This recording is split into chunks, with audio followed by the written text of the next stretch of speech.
Cuando quieras. ¿Qué dice el doctor Quintana? ¿Cómo le va? ¿Qué tal? ¿Cómo anda? ¿Bien? Muy bien, muy bien. Bueno, ahí estamos filmando mientras acomodamos las carpetas. Sí. ¿Por dónde anda la justicia en este tiempo? Bueno, mira, ahora lo que podemos charlar un poquito del proyecto que se está tratando. Eso es importante, ¿Qué ¿no? proyecto Ya se está tiene tratando? media sanción. Ajá. Vos sabés que tenemos que ver el tema de los juzgados federales en lo contencioso administrativo. Ajá. Bueno, yo me dedico a lo contencioso administrativo, Sí, por eso más o menos. lo sé. Está, Me enteré. Bueno, y a ver, cuénteme, ¿cómo vienen los juzgados? Mira, el tema es el siguiente. ¿Faltan juzgados en la provincia? Muchísimo. ¿Faltan departamentos judiciales en la provincia? Falta muchísimo. En las provincias, fíjate, el proyecto es un proyecto genérico en el cual ya tiene sus antecedentes. Esos antecedentes vienen a raíz del cambio de la justicia que venía haciendo el justicialismo. Inclusive, vos fíjate que cuando viene la democracia, lo primero que se trata de solucionar, ¿cuál es? Que las instituciones se ajusten a la Constitución Correcto. Nacional y después de allí que se pueda reformular todo el tema de lo que es todo lo institucional y judicial. Bien. Entonces, a raíz de ahí aparecen algunos proyectos. Lo primero que van a hacer se va modificando en la época de Alfonsín, un tribunal especial por los crímenes de lesa humanidad, obviamente. Después de allí se ve una necesidad de empezar a ajustar un poco más, hasta llegar a modificarse inclusive la Constitución Nacional en el 94 con Menem. Correcto, sí, sí.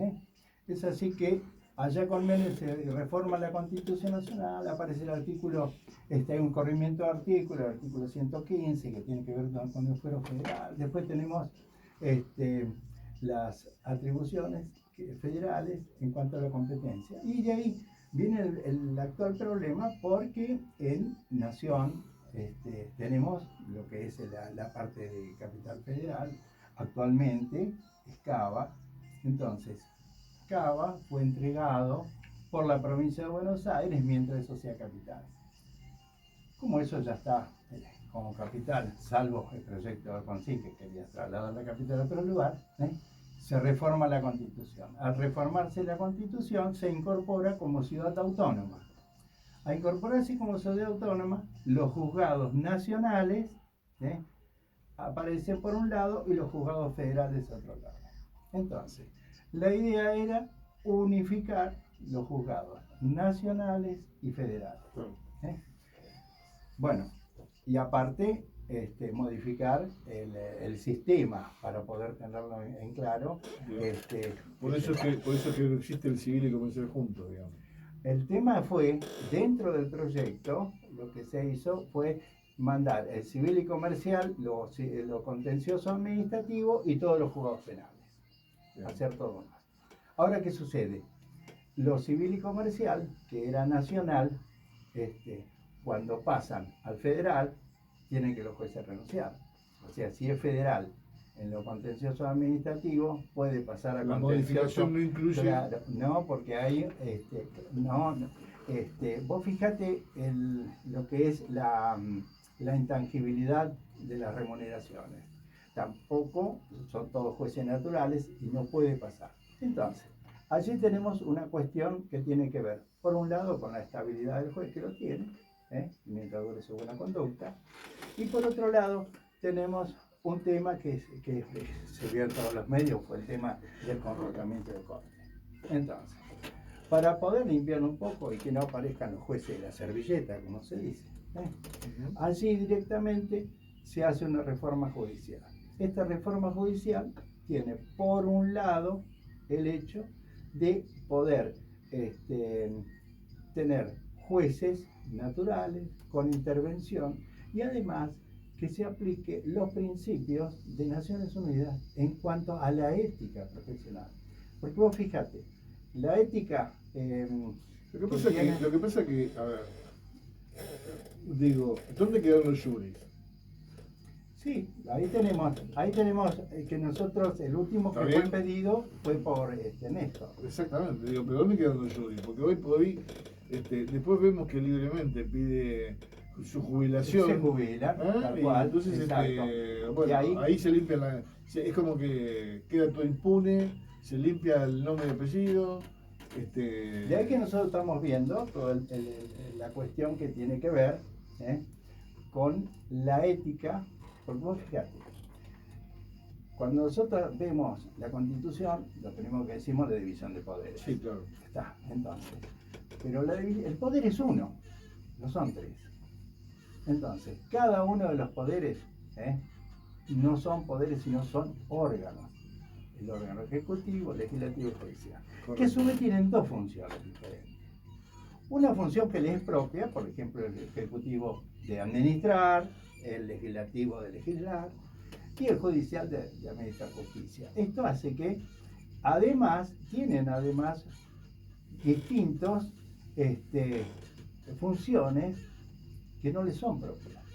Por ejemplo, el Poder Judicial además tiene facultades legislativas para la componenda, para poder organizar. Y eso es lo que estamos pidiendo.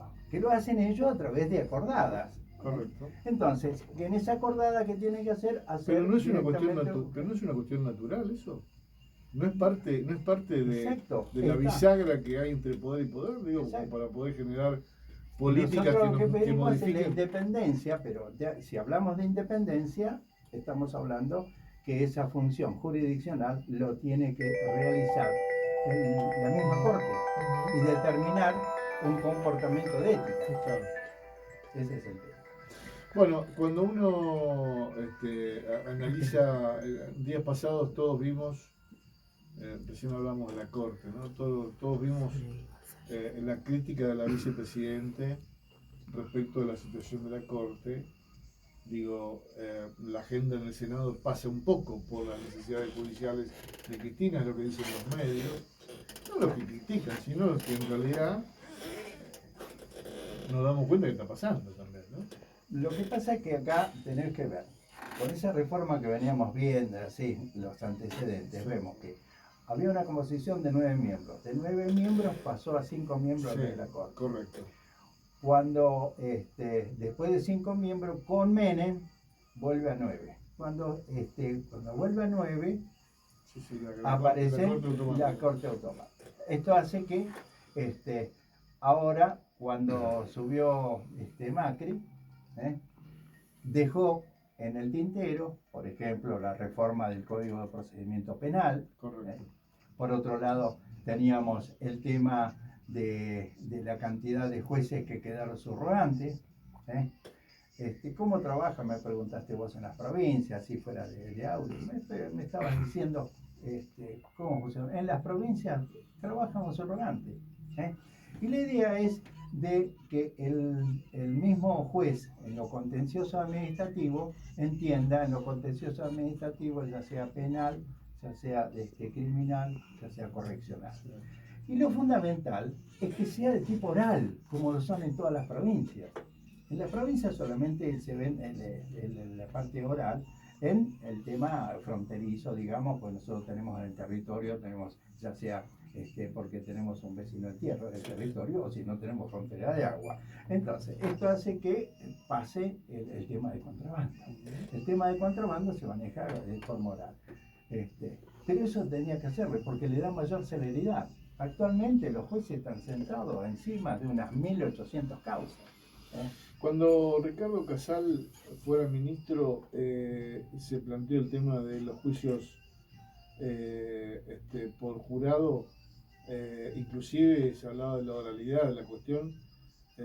¿Fue una gran oportunidad que hemos perdido en la justicia de la provincia de Buenos Aires? No, está ya insertado. Vos fíjate que todas las provincias en general tienen juicio oral. Y nosotros tenemos una ciudad autónoma que no es provincia, y bueno, se quiere llevar la oralidad ahí. Ese es uno de los motivos. En la provincia de Buenos Aires tenemos juicio oral. El proyecto consiste en modificar, pero también, digo, la independencia tiene que ser clara. Exacto. Eso mismo. Tiene que ser clara. Nosotros Sería tenemos que tener. imposible. Allí está la famosa cláusula Parrilli. ¿eh?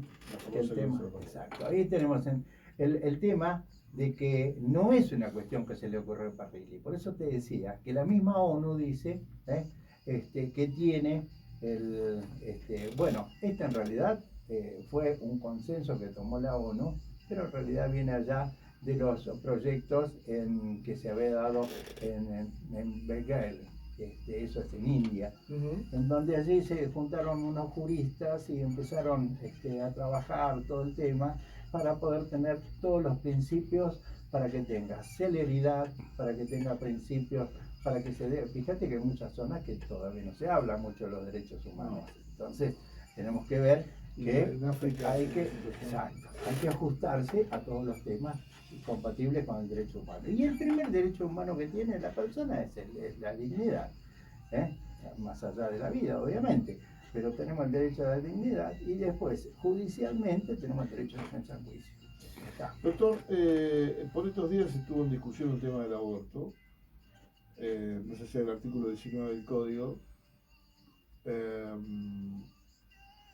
Pasó a Senado que con cada vez, ¿no? Más, con una paridad más pronunciada en diputados, porque hace 2 años fue más amplia la diferencia de los verdes, ahora fue menos.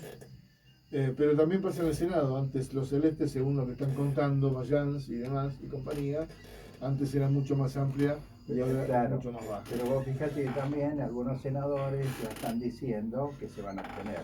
Entonces, correcto. Eso va a modificar un poco la cuestión. ¿Cómo ve el tema del aborto? Digo, ¿desde dónde vive? ¿Desde la concepción? No lo vemos científicamente, vamos a verlo judicialmente. Sí, mira, yo te explico.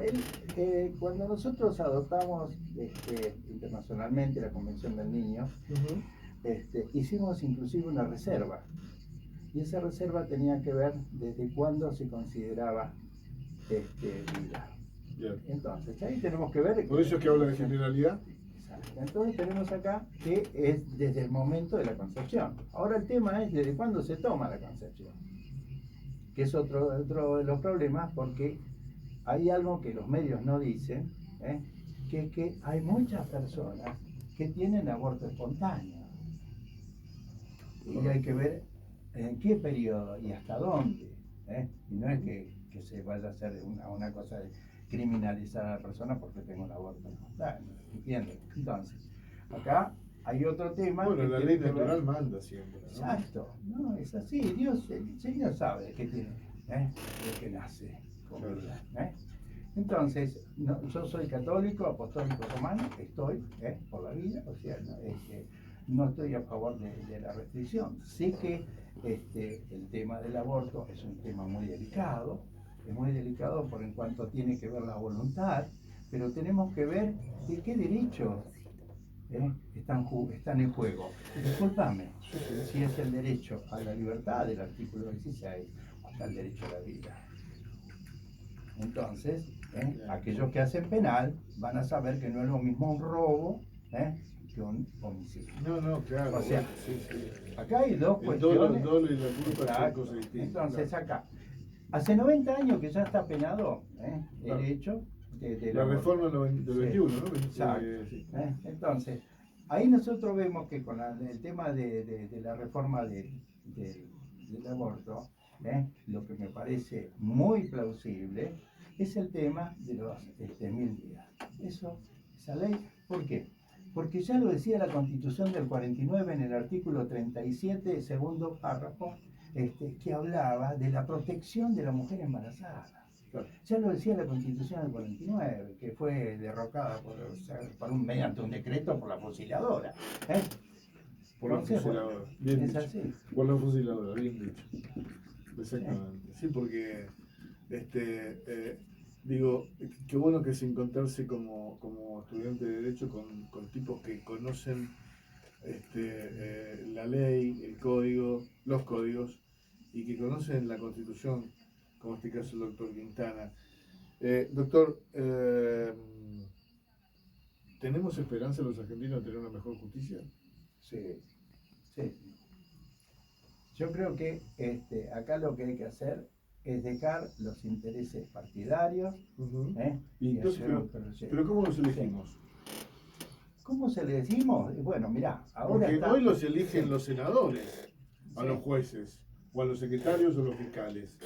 Mira, yo te explico. Tenemos que volver un poquito. Yo fui consejero en el colegio de abogados de Morón. Fui consejero. Ujú. Y fíjate vos que fui justo cuando se hace la reforma de la magistratura, el Consejo de la Magistratura. Y allí nosotros tuvimos y vimos, y en esos proyectos originales que nosotros tratamos, como miembros de comisión que estuvimos trabajando, se daba mucha participación a quién, a las entidades educativas, o sea, a las facultades. El tema no es elegir a dedo, sino lo que hay que tener en cuenta es la capacidad. Ujú. Y con la reforma, por ejemplo, que yo le puedo decir a Cristina que estuvo equivocada, es de sacar la parte académica, me sacó también una parte académica, o sea, pusieron menos miembros para poder poner más miembros políticos. Lo que hay que hacer es eso, hay que modificar la conformación del Consejo de la Magistratura. Es uno de los temas que hay que tener importancia. Digo, siempre estuvimos acostumbrados a que tanto en este caso el Consejo como los órganos que rigen de alguna manera el equilibrio judicial, o por lo menos que dan por sentado que podemos tener ciertas garantías, siempre fueron al compás un poco de la política de turno, ¿no? Sí. Seamos honestos en Sí, ese sí. aspecto. Ahí va en los principios del Código de Ética. Y va también el tema de la cláusula Parrilli, por el tema de la presión. Claro. No solamente de los medios, porque acá con un teléfono hay presión también, digamos, de interpoderes, Sí. institucionalmente. Entonces, teniendo, volviendo a lo que es al juicio acusatorio, que es lo que se lleva, ahí con el acusatorio vamos a tener un juicio oral con presencia del juez. La presencia del juez ya es una garantía. Y además podemos ventilar mayor cantidad de pruebas. Ahí nosotros tenemos todas las pruebas y el juez lo tiene en su momento y lo puede analizar. Eso es importante, el análisis, porque vos terminás de escuchar al testigo y ya tenés una idea que estás conformando cuando haces una coalición de todas las pruebas que tenés. Empezás a juntar ¿Qué le robamos al LOFAR? ¿Qué le robamos a otro sistema judicial? Mirá, nosotros tenemos, por un lado, el tema de fiscales, con la reforma del artículo 120 de la Constitución Nacional. Ahí tenemos el tema que es el Ministerio Público. Ajá. En el Ministerio Público sabés que es autónomo y autárquico. Sí. Autárquico en control financiero, pero es autónomo. Entonces, ahí en esta reforma, los fiscales van a quedar, ¿por qué? Porque el fiscal general van a tener que responder siempre al fiscal general. O sea, si vos con una sola persona podemos ver todo. Bien. Me Sí. queda una sola cosa, doctor. Recién hablamos no de la remoción, pero sí hablamos de la elección de los magistrados. Mientras los magistrados los elijan, por ejemplo en el caso de la provincia de Buenos Aires, cuando se arman las ternas para distintos cargos, mientras los elijan los intendentes o los senadores, vamos a estar atrapados en una cuestión cuasi política, del cual hay un compromiso claro, o de colocación de un funcionario, porque convengamos que históricamente sabemos bien que se manejó la justicia desde el 3 de febrero, por ejemplo el caso de San Martín, y en muchos casos, bueno, la justicia tuvo relativa acción, es decir, las causas contra los municipios nunca prosperaron. Hay alguna que otra excepción, ¿no? De algún intendente preso, pero si no, más allá de la causa de Luca, digo, o después en el caso de Cariglino, digo, no hubo causas en contra de las gestiones políticas. Y eso también tiene que ver con la elección de los funcionarios, ¿o no? Sí, tiene mucho que ver. Acá lo que tenés que, insisto, con el tema de la ética. Entonces, Claro. por un lado tenés la ética, por otro lado el funcionamiento. Si vos tenés una conformación de aquellos que eligen, están fuera o al margen de la ética, entonces podemos tener algún Sí. inconveniente. En vez de que lo En elija el vez- Senado, ¿podemos ir por concurso? Mira, acá se hace el concurso. Lo primero que haces es haces un concurso. Después de ahí vos tenés un puntaje. Con el artículo 20 ese concurso te puede durar, desde lo que es el de la magistratura, te puede durar para proponerte durante 2 años en distintos fueros que vos hayas elegido. O sea, eso lo tenés. Pero ¿qué pasa? Vos pasaste el concurso, después del concurso recién se arman las termas. ¿Entendés? Claro. Ahí viene la política. Ahí está la boleta. Ese es el tema. Doctor, Porque hay unos me brillantes promete, muy buenos. me promete que no es la última vez que viene. Sí, sí, queda prometido. Claro. Me encantaría tenerlo más cercano, porque digo, no es, a ver, a veces es difícil o complejo hablar con un tipo sobre la justicia, ¿no? O sobre un exfuncionario, sobre un profesor, o sobre un ex magistrado. Pero cuando vos hablas con alguien que está vinculado de la misma manera y te lo hace tan fácil, porque el idioma con el que hablamos lo puede entender cualquiera, Sí, sí. está bueno hablar de esas cosas, en ese lugar, ¿no? Bueno, le agradezco entonces. Doctor, un gustazo, ¿eh? Esperemos que prospere el proyecto, ¿eh? Sí, Esperemos. esperemos. Ya volvemos, pausa.